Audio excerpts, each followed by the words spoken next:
Hello, everyone, and welcome to Scholastica's SSP Conference Industry Breakout Session. From test flight to takeoff, launching Agile OA journal pilots to meet new mandates. My name is Brian Cody. I'm CEO and co-founder of Scholastica, and I'll be moderating today's session. We appreciate you joining us. Today's session will be a 20-minute panel-style discussion. Since this is pre-recorded, we're unable to have live Q&A, but we encourage you to post any questions to Twitter using the hashtag AgileOAPilots, and we'll do our best to respond. To kick things off, I wanted to introduce our panelists, who we appreciate joining us. We have Beth Cronin, Assistant Director of Editorial Services, American Chemical Society. We have Eric Van Ryn, Director of Journals and Open Access, University of California Press, and Gaynor Redvers Mutton, Head of Business Dev and Sales, Microbiology Society. And finally, I'm with Scholastica. Who is Scholastica? For those unfamiliar, we're a web-based journal publishing platform with modular tools and services for peer review, production, OA journal hosting, and discovery support. Now, we know initiating OA pilots is something publishers across disciplines are focused on as new mandates go into effect, new mandates like Plan S. And that's an area we're personally working on supporting as a platform partner. And we thought this discussion would be a great opportunity to bring together different perspectives about launching new OA initiatives. During this panel, we'll be talking about the types of OA pilots publishers are prioritizing, how some are implementing aspects of Agile project management to get initiatives off the ground more quickly, and the role of vendors in supporting new open access initiatives. So without further ado, let's get started. So the first question I wanted to ask is going to be to Beth. So I know that the Electrochemical Society was doing open access pilots well before Plan S. Experimenting with low-cost APCs, collective action funding models, read and publish agreements. But I'm curious, so now that Plan S is officially in effect, do you think publishers are feeling a greater urgency to launch open access pilots? I'm curious, sort of why or why not you think Plan S is adding to urgency? Yeah, thanks for the question, Brian. And as you mentioned, I'm currently with the American Chemical Society, but spent 6 years with the Electrochemical Society. And from my perspective, just in the last, I would say probably 7 years, I do believe that the sense of urgency is really based on the impact to the publisher at the end of the day. When Plan S was announced, you saw a variety of approaches in the industry, and one that I was probably more surprised about, coming from an environment that was very proactive and took a really bold stance on open access, was that some were taking kind of a wait and see approach at the time. And to me, this really meant that the impact of Plan S was probably not anticipated to be as great in the respective technical disciplines, or having an impact to the respective authors that publish with those organizations. Prior to Plan S, when I started working with Transformative Read and Publish Agreements back in 2016, I saw less urgency for libraries to join these types of agreements, and less offerings from publishers at the time with these types of transformative programs. And over the last year and a half, that I think has taken a complete 180. So I think the urgency in that respect definitely has become way greater in terms of piloting different business models related to OA. Now with the official rollout of Plan S, I think you're beginning to see the researchers taking an active role in this particular program, and with that, I think now urgency is a little bit different in terms of that it's impacting the author and in that area. So, I do think that urgency will definitely, I think, evolve as some of these expectations from funders roll out, especially to authors and researchers. And now I believe that's going to really play into more operational things in nature, and how to support workflows for OA pilots and programs. Great, thank you, Beth. And I would like to just add absolutely to what Beth has said there. I think the interesting thing about this Plan S initiative for all of us publishers is that we have quite a hard deadline to meet. And that gives us several renewal cycles, but those renewal cycles come around really quickly. You get the data only after, a pilot has run a year.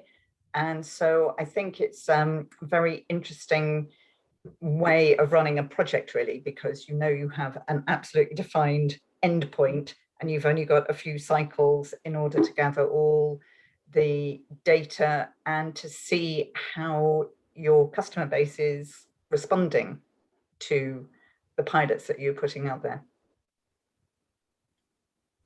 Thank you. Eric, I'll pivot to you. So when thinking about launching these open access journal pilots, how do you think publishers can find the right balance between planning ahead, sort of figuring everything out as much as they can, then being agile or remaining open to change in the face of unknowns, especially when they're working with multiple stakeholders, so editors, faculty, in your case, the university press team? Yeah, it's an interesting question. I mean, I think that, launching a new journal has in some ways always been kind of an agile process from an editorial perspective. In other words, the best journals that are launched as new journals are launched in newer emerging fields where there is a gap in the literature and where a new serial publication might be considered necessary. So publishers in some way editorially already have this in their DNA. It's just thinking about this, from the business model perspective, rather than just thinking about it from the editorial or content perspective. And I'll say that, being a university press puts you in kind of an interesting position in terms of thinking about this, because university presses have typically served, humanities researchers, social sciences researchers, where a lot of the tried and true business models for running open access within a publisher aren't really available, right? The gold open access model doesn't work as well in the humanities as it does in some of the harder sciences and the STEM disciplines. So you have to think creatively about how you're doing this.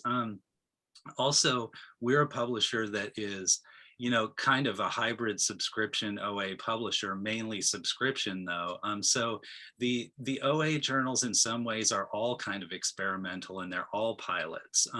They give us an opportunity, a little bit of a lab to kind of work out what OA is going to look like for a lot of the disciplines that haven't really gone all in with OA. So for instance, there's a big study that was published in the last couple of weeks about diamond publishing. Well, I can tell you that a lot of those diamond OA journals are probably humanities journals because they get a lot of funding from research institutes, from campus departments, from things like that. But I think you need to, kind of assess, where the editorial team is at too, and what they want to try to accomplish. We all work with faculty editors, and they all have kind of different priorities for their journals. Some may want to try kind of pioneering open science methods, like open peer review and things like that. Mm-hmm. There are others who may be more motivated by just making basic research available freely, globally, digitally, and enhancing, sort of global equity in that way. So you have to understand kind of what's motivating your editorial team, and that can take a couple of years to shake out, as you get to know each other and get to, be comfortable with each other. So again, I think that the agile notion is kind of baked into the editorial process. It's really moving it so that we can think about it as also being baked into kind of the business development and the business model development process. Great, thanks, Eric.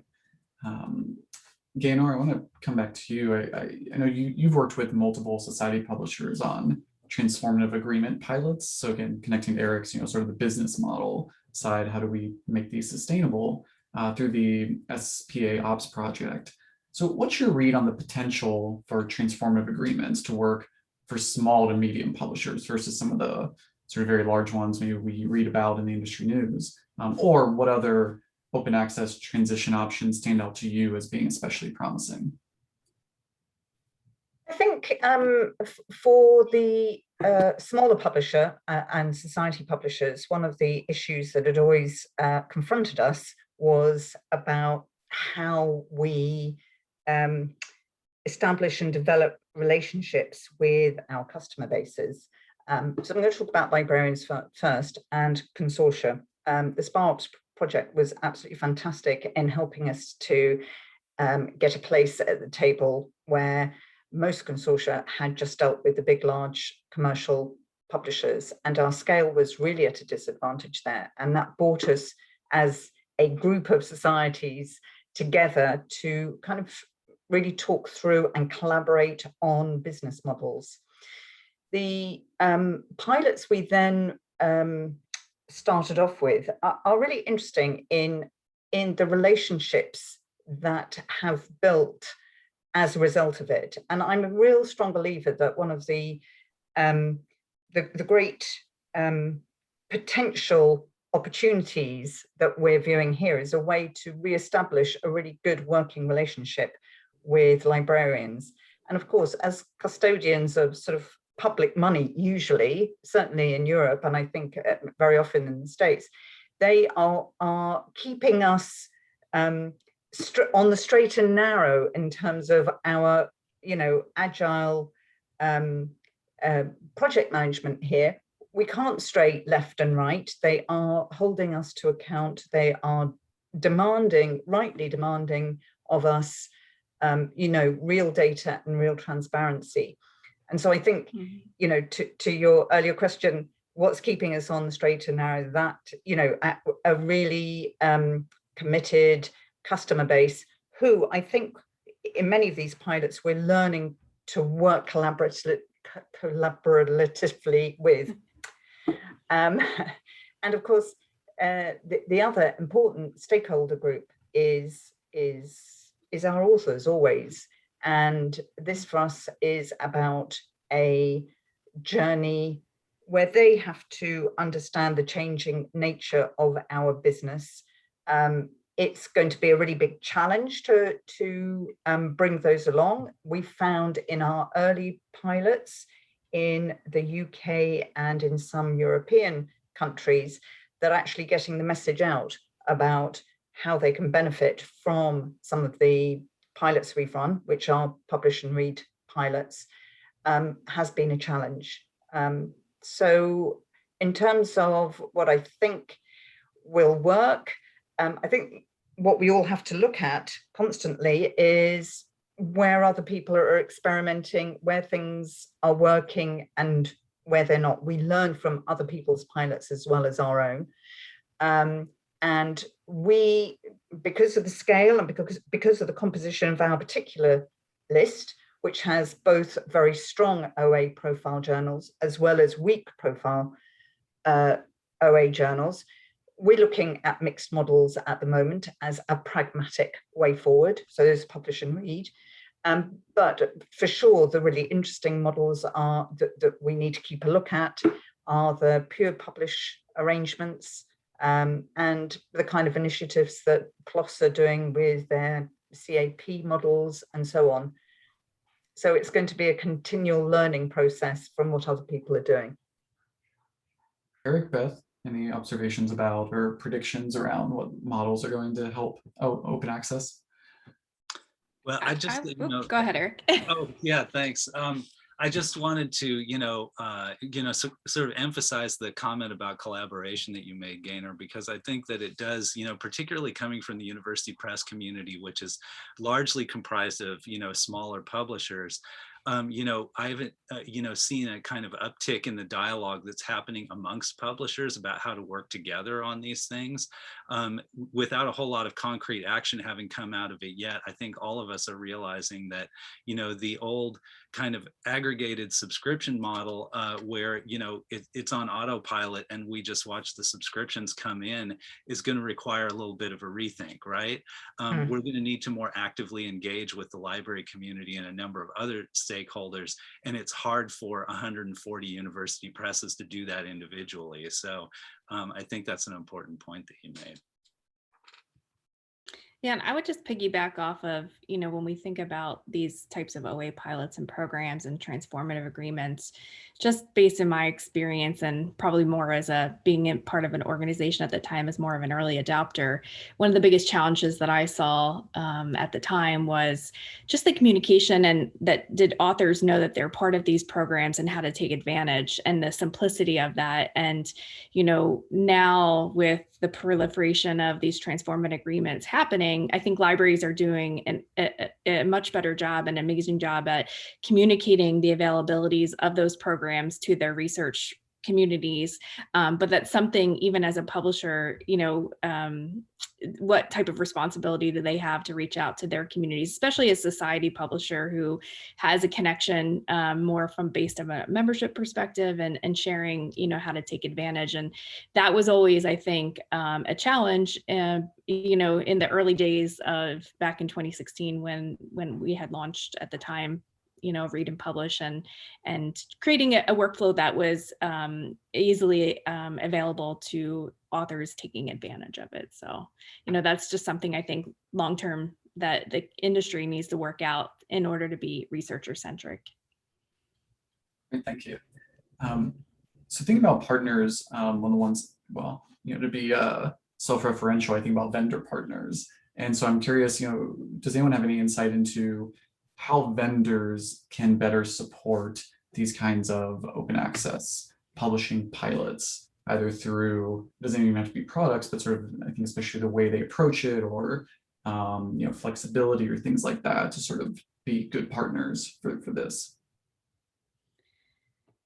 Yes, I'll jump in. I'll jump in on this one just because I gave this some thought, and again, this to me is very simplistic in that, I do look at vendors, just in my experience being a partner, that, in terms of these are folks in the industry that are going to help advance the work that you're doing, both coming from my original experiences at a small publisher, now at a larger organization. And I do think, one of the biggest things that partners can do is in helping advance the evolution of workflows and things like that, is really not over promising and under delivering in the resource development that they can provide to you as a publisher. To me, we all have goals and things that we need, and obviously coming back to the agile concept of working, to me, that's one of the best ways that vendors can be partners in understanding what they can provide to you as a publisher.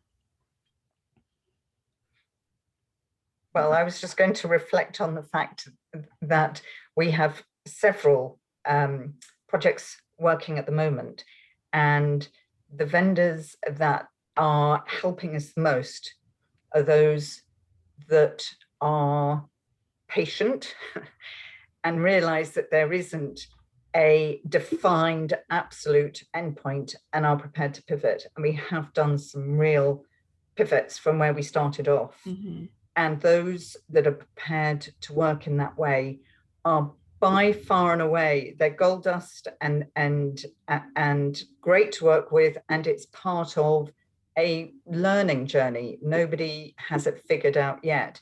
And any vendor that comes in and says, I've got it figured out, here it is, packaged up for you, that's just not going to work.